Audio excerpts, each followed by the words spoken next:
Oh, gotta move this message here. Okay, so hi, my name is Urijah Leyva. I'm local to Santa Barbara. We have 4 generations of our family in Santa Barbara right now, born and raised in Santa Barbara. So that's kind of interesting. I think back at how long we've lived in this town here. It's great. I love Santa Barbara. And since I've just started my business, I'm going to just kind of give you my story of how I started it and why I came into this. But a little bit of background about myself is that I've always been involved in technology. I've always liked it, tinkering with things. I remember I used to pull computers apart and then put them all back together and see if I can get them to work again. And then I remember in high school, I joined this these vocational schools that were specific on certain areas, and I went to Dos Pueblos in the morning to join this one class to just learn how computer hardware tech worked out. And then once I graduated from high school, I went over to Santa Barbara City College and I took their computer engineering program. And then I graduated from there, and then I transferred over to Cal State Channel Islands, and they had a specific information technology program that they had just started. That school was relatively new when I went to it. So they were just barely getting going. I got a full scholarship going there. It was pretty amazing. I was able to go to school, almost practically for free. So that was interesting. I kind of learned from those instructors there. And then when I graduated when did I graduate? 2009, I graduated in 2009. I had a friend who worked at a local tech company here in Goleta called Citrix. Maybe you heard of it. And they had an internship open up in their IT department. So he actually reached out to me. He's like, hey, there's this opening. I know you're kind of studying that. Do you want to get into this? I said, sure. So I applied for that internship and I got hired on as an intern. And then eventually I got hired on full time.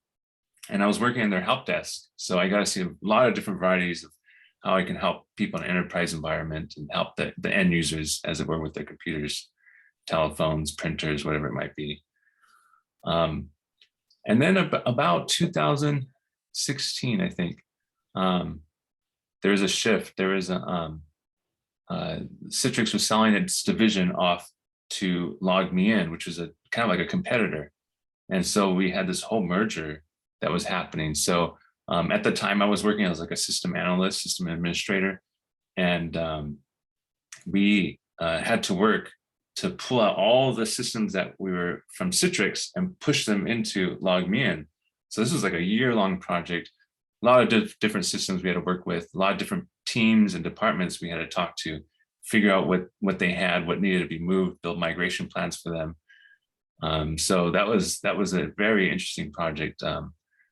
It was very hard though, because I was working even weekends and evenings and stuff, and it was quite terrible for my personal life, which was a lesson learned, because I said after that, I was like, there's no way I could do that again. Because at that time we had our first, our son was a baby, so he was born, and sometimes I'd miss him. Like by the time I get home, he'd be asleep, and then I'd wake, and then I'd be leaving work before he even woke up. So it's just like, don't even get to see him for the day. So that was like a life lesson for myself. Like, okay, I can't keep on doing this. So I told the VP of IT, and I said, look, if you want me to keep working here, I can't work this much. I can't take on this much load. He's like, oh, that's, I completely understand, we have that work-life balance. So that's something that's very important to me now that I've learned that lesson. So after that, he asked me like, well, what do you want to work into? I said, well, I really want to work with people. I want to work like I had been doing, is working with the different people, understanding their requirements, their expectations. And so I looked up, there's this role called like a business relationship manager, which didn't exist in the company at all. So I kind of came up with a presentation. I said, hey, I'd like to work in this type of role where I'm working with the people on the projects, and helping them strategize, where their technology needs are. So he said, that's a great idea. Go ahead, go for it, make this new roll-ups. I said, oh, great. So I started researching it. I got some certifications in it, and I went for it. So I built up new processes. I worked with the project management team.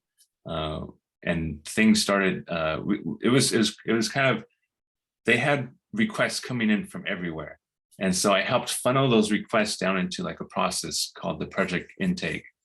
And so when we were able to present it to the leadership team, they're able to see what the requests were. We were able to prioritize them, make sure we had enough resources before we went forward. So I'm telling you all this because kind of this is like my journey of how I get to the starting this business. So just last year, 2020, early 2020, the company announced that they were being going from a public company to a private company. These investing venture firms were buying out the company, buying all the shares out. So we know what that means. There's going to be a lot of changes happening. So a lot of people end up just, they left. They're like, oh, I'm going to look for a new job because we know bad things are going to happen. But I decided to wait. I was like, well, I've been here so long. I've been here 10 years by now. And so I was waiting to see what happened, because if you do get laid off, they give you a severance package. So since I'd been there so long, I just decided to wait to see what happened. So actually, I did end up getting laid off. I had my notice late last year. And then so I decided, I was trying to think like, okay, well, what do I want to do? I was getting kind of tired with my, like living in the corporate environment, because when you get to a certain level and you're working with directors and VPs and C-level people, you start to see that there's like politics involved, and there's a lot of red tape, and then things aren't being done because they're the right thing to do. It's just because, you know, someone wants to look good on how the project looks. So I was like, you know, I kind of don't want to go back into the corporate world right now. And one of the things I had thought of doing for myself, even when I was younger, is working for myself. My grandfather owned a cafe shop here in town, down on Lower State Street, where we're kind of like where the Funk Zone is. So he had a restaurant there, and then my dad he had his own business, which was a telecommunication business. And so I've always thought about running my own business. I said, well, this is maybe a good opportunity for me to start my own business now. I have a severance package that they gave me a chunk of money to help sustain myself for some time.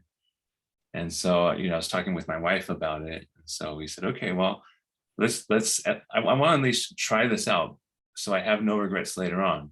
So I can't be like, oh, I wish, you know, I would have tried to start my own business and never done it. So I went full in on it. So I had known people that had always, you know, they'd ask me like, oh, can you help me? I have some tech, or I have a small business, whatever, I need some help. So I said, all the other times I was like, well, I have a full-time job. I can't, like, you know, spend more time, you know, helping you out. But then when I knew I was leaving Log Me In, I said, sure, like now I can help you out. So I had some work lined up. Like my last day at Log Me In was Friday. And then on Monday, I had work lined up. So I was like, hey, this is great. I already got work ready for me. So I started doing some work for some connections I already had, people that I already knew. So things were going great. I was like, hey, like, yeah, was it full-time work yet? But I was like, yeah, give me some time to kind of figure out what I want to do with my business, you know, what kind of offerings I wanted to do. And I thought like, oh, I just keep on growing, you know, word of mouth, and, you know, people spread the word, and I just keep on building up clients, and like, this would be great. But that really wasn't the case. You know, I thought it'd be easy. Well, I thought it wouldn't be as hard as it would be, as I found out, because actually after those initial projects that I had kind of dried up, I wasn't getting any more referrals, even though I'd ask clients, it's like, hey, can I get, you know, if you know of anybody, you know, if you like my work, you know, refer me to other people. But I wasn't getting, you know, new work coming in from the previous work I did. So I was thinking like, wow, like this isn't going as I thought, going as smoothly as I thought. And so I started, one thing I realized is, well, I guess is naive of me, is to thinking that like my marketing would just be word of mouth and referrals. But I now have to educate myself, and I have been learning about how to bring awareness of myself, my brand, my business, and try to reach out to people in different ways than just relying on someone else to tell them about myself. So now I'm doing like market research and understanding, you know, clients and stuff. And while I was doing that, And I was starting to interview business owners and stuff who weren't my clients, but I just interview them like, hey, can I have a cup of coffee? Just interview, figure out like how you work, what your tech needs are. And what I found out, this constant trend was a lot of small businesses they don't understand the security risks they're taking to protect themselves from cybercrime, or they don't know how to protect themselves either. And I'm reading in the news, and I'm seeing it here locally. I just actually helped someone else out last week, that someone was able to install a program on the computer and was taking control of their computer and buying things from their computer with their own money, their own cards and stuff. So it's happening in town. And no, it seems like people aren't giving cyber security enough attention, or cyber crime enough attention. But it's happening here in town. And so I thought like, wow, like I have knowledge or skills that I can share with others, that kind of try to help these small businesses who are kind of unaware of it, or maybe they know, but they don't think it's going to happen to them. But really it is happening to them. They just don't know. It's like the pandemic, but on the cyber side is happening right now, because since the pandemic happened, hacks and breaches and stuff had like they've increased threefold since then. So it's really been on the rise. So now I've been trying to really focus on educating small businesses and their employees, the owners, and saying, hey, this is a serious thing. You should take this seriously. Here's a few things that can help you. And if they need my help, I can help them too. But really just, my mission has sort of, I guess, pivoted or changed a bit, where, I really want to help secure small businesses starting here locally in Santa Barbara. So one of the things I need help with, which is, coming to this group, is like, how can I bring awareness of this need for businesses to protect themselves? And then also awareness of my services that I do offer, that I can help them if they need some help as well.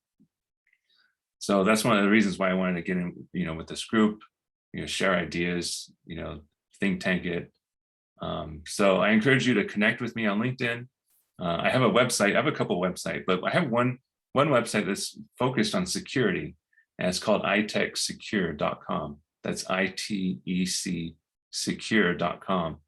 And I put up information, security tips and stuff on the ways you can help secure yourself. Even if you're just an individual, just things like that you can learn from. So I just want to thank you for your time, for hearing my story out, and I'm open to any questions that you may have or comments that may help me in my journey to bring awareness to these small businesses and also to help them too.